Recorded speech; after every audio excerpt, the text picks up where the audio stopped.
پشاور کے press club کے تمام اراکین کا شکر گزار ہوں، تشریف لائے ہیں اور مجھے موقع دیا ہے کہ میں اپنا پیغام آپ کی وساطت سے قوم کو پہنچا سکوں۔ ہمارے ہاں ایک پارلیمنٹ ایسا ادارہ کہلاتا تھا کہ ہم جس کی بالادستی کے دعوے دار ہوا کرتے تھے،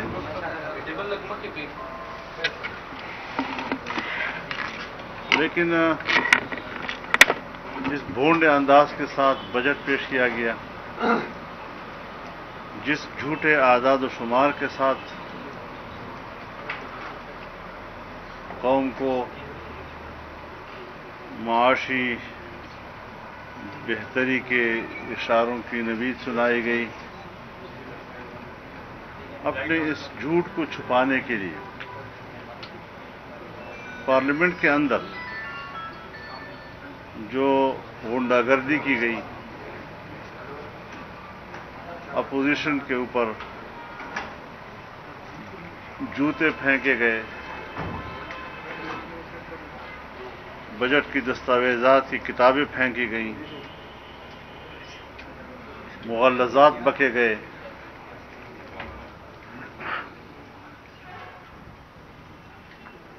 پارلیمنٹ کی توہین اور اس کی تضحیق کی گئی، ایک جمہوریت پسند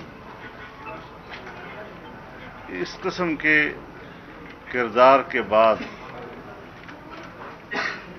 اور اس طرح کے گرے ہوئے رویے کے بعد پارلیمنٹ کی بالادستی کی بات کس منہ سے کرے گا؟ انہوں نے جمہوریت اور جمہوریت پسندوں کو شرمندہ کر دیا ہے۔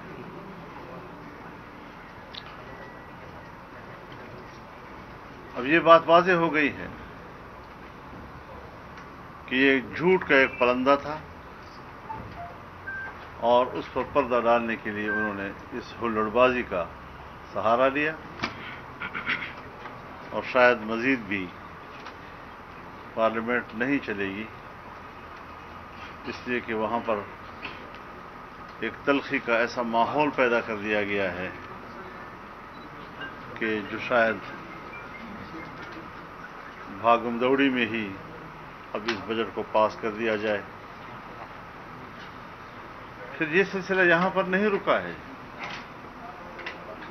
یہ اب بلوچستان تک گیا ہے۔ بلوچستان میں جس طریقے سے انہوں نے گزشتہ 3 سالوں میں اپوزیشن کے حقوق کو پامال کیا ہے، اپوزیشن اراکین کے حلقوں کو جس طرح محروم رکھا گیا ہے، یہی بجٹ کا ہی تو موقع ہوتا ہے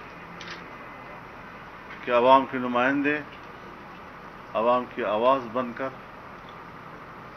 عوام کی طرف سے احتجاج نوٹ کراتے ہیں۔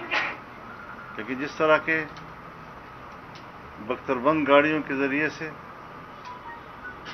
دروازے توڑے گئے، جنگلہ توڑا گیا، معزز ممبران اسمبلی کی ہڈیاں توڑی گئیں، مولانا عبدالواحد صدیقی کا ہاتھ ٹوٹا، دوسرے معزز اراکین، بزرگ اراکین، ان کی توہین کی گئی، اور اس طریقے سے بختربند گاڑیوں کو اپنے ملک کے وی آئی پیز کے خلاف استعمال کیا گیا۔ شرم کی بات ہے، دھاندلی کی پیداوار کی حکومت اور اسمبلیاں یہی کردار ادا کر سکتی ہے، پورے ملک میں ہر حلقے میں لچے لفنگوں کو دھاندلی کے ذریعے اٹھا کر پارلیمنٹ میں بٹھا دیا گیا، اور آج ان کا یہ کردار سامنے آ رہا ہے۔ نہ کوئی وقار ہے، نہ کوئی احترام ہے، نہ کوئی کسی کی عزت و آبرو ہے، اور اس طریقے سے نااہل لوگوں کو جن کا کوئی سیاسی کردار نہیں ہے اور محلے کے اوباش لوگوں کی طرح اٹھا کر پارلیمنٹ میں بٹھا کر پارلیمنٹ کی بے توقیری کی گئی ہے۔ اس صورتحال میں پی ڈی ایم اپنے موقف پہ قائم ہے۔ اور حکومت کے خلاف عوامی قوت کے ساتھ تحریک کا عمل جاری ہے۔ انشاءاللہ العزیز 4 جولائی کو سوات میں تاریخ کا سب سے بڑا اجتماع ہوگا انشاءاللہ العزیز، اور عوام کی شرکت یہ بتائے گی کہ صوبہ خیبر پختونخوا کے عوام نے کس طرح اس حکومت کو مسترد کیا ہے۔ پشتون قوم تو بڑی عزت دار اور باوقار قوم ہے، لیکن ان کے کردار کی وجہ سے پشتونوں کا عزت و وقار اور ان کا باہمی احترام کی جو روایات ہیں وہ پامال ہو گئی۔ ایسے لوگ کم از کم پشتون قوم کے نمائندے نہیں ہو سکتے۔ مجھے 2013 میں بتایا گیا 2013 میں مجھے بتایا گیا کہ چونکہ پشتون بیلٹ میں مذہب کی جڑیں گہری ہیں اور مذہب کی ان گہری جڑوں کو اکھاڑنے کے لیے ہمارے پاس عمران خان سے بہتر چوائس اور نہیں تھا۔ جس منصوبے کے تحت یہاں پر نئی نسل کو گمراہ کیا گیا، جس طریقے سے یہاں کی باوقار اور اعلی روایات کے حامل تہذیب و تمدن کو پامال کیا گیا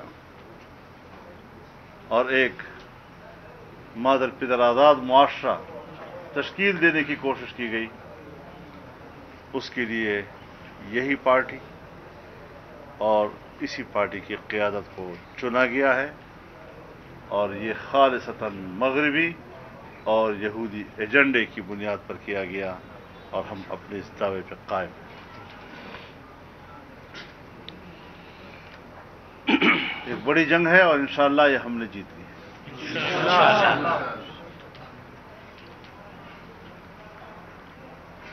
29 جولائی کو کراچی میں پی ڈی ایم کا بہت بڑا جلسہ ہوگا انشاءاللہ العزیز، اور اس طریقے سے ایک بار پھر عوامی صفوں کو منظم کیا جائے گا، اور عوامی قوت ہی ہمارے نزدیک ہمارا ہتھیار ہے۔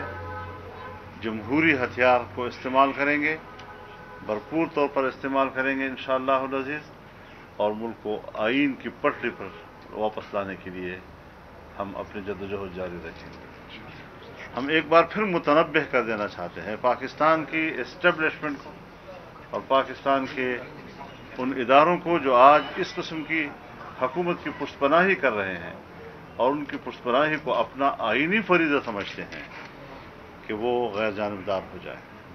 ہم ان کی قدر کرتے ہیں، ان کا احترام کرتے ہیں، لیکن سیاست میں ان کی اس طرح کی مداخلت کو نہ قبول کیا ہے اور نہ ہی قبول کریں گے۔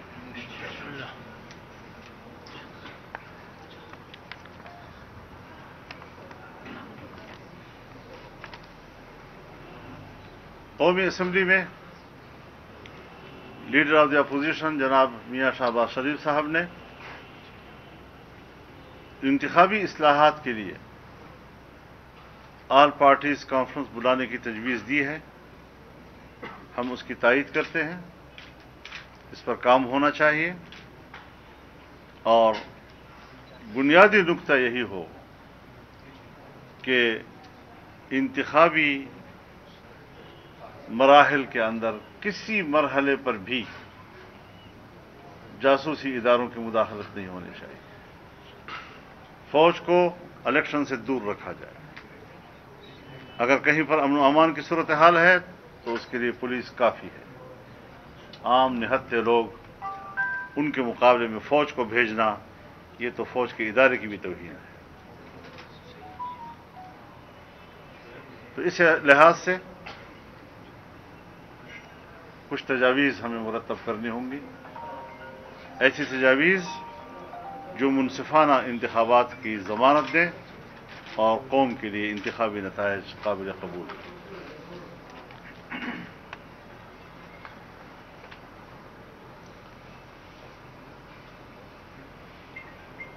فاٹا کی صورتحال، اس وقت ہمارا فاٹا اور فاٹا کے عوام مظلومیت اور قسم پرسی کے دور سے گزر رہے ہیں۔ پرانا نظام بھی ختم کر دیا گیا اور نئے نظام کا تجربہ بھی ناکام نظر آ رہا ہے۔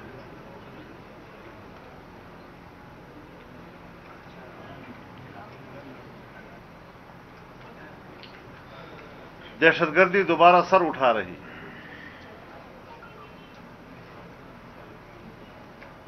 لیکن کیوں سر اٹھا رہی ہے؟ ہمیں شبہ ہے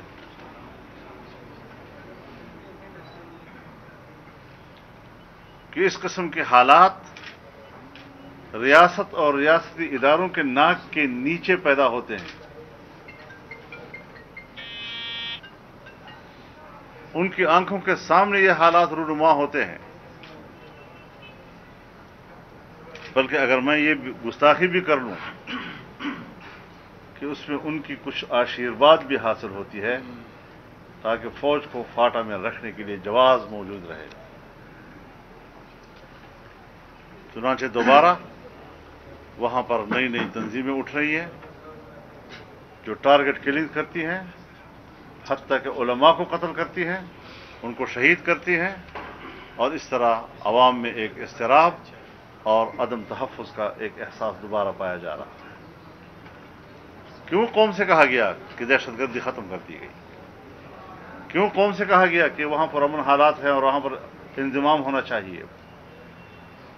تو یہ ساری صورتحال ہم سمجھتے ہیں کہ مختلف ادارے کچھ اپنے مفادات اور اپنا ہاتھ اوپر رکھنے کے لیے کر رہے ہیں تاکہ اس کے لیے جواز موجود رہے۔ سرتاج عزیز رپورٹ میں کہا گیا تھا کہ 10 سال تک 1000 ارب روپیہ فاٹا کو دیا جائے گا، ہر سال 100 ارب روپیہ، تاکہ وہاں پر ترقیاتی کام، سڑکیں بنے، اسکول کالجز بنے، یونیورسٹی بنے، ہاسپٹلز بنے، اور لوگوں کے معیار زندگی کو بلند کیا جائے تاکہ بندوبستی علاقوں کے لوگوں کے ساتھ ان کی جو زندگی کا معیار ہے وہ اس کے برابر آ جائے۔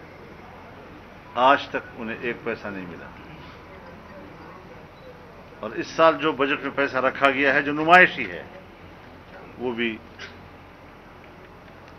کوئی 54 ارب کا ہے، 100 ارب کا تو سے بھی آدھا ہو گیا ہے۔ پیسہ کہاں چلا گیا؟ پیسہ کیوں نہیں ہے پاکستان میں؟ ہمارا بجٹ 0 سے نیچے کیوں چلا گیا ہے؟ میں واضح طور پر کہتا ہوں کہ جھوٹ بول کر جتنے بھی بڑے بڑے دعوے کیے جائیں، مہنگائی کا پہاڑ ایک اور پہاڑ، جس طرح کورونا کا کہتے ہیں نا نئی لہر آ رہی ہے، تو کورونا کا مہنگائی کا بھی ایک نیا پہاڑ اب گرنے والا ہے۔ عوام کی حالت اور بری ہو جائے گی اور یہ دعوے کرتے پھریں گے، اپنے بڑے بڑے محلات میں بیٹھ کر عیاشیاں کرتے ہوئے وہ سمجھیں گے کہ سب ہماری طرح خوش ہیں۔ کسی لحاظ سے بھی اس حکومت کو برقرار رہنے کا کوئی جواز حاصل نہیں ہے۔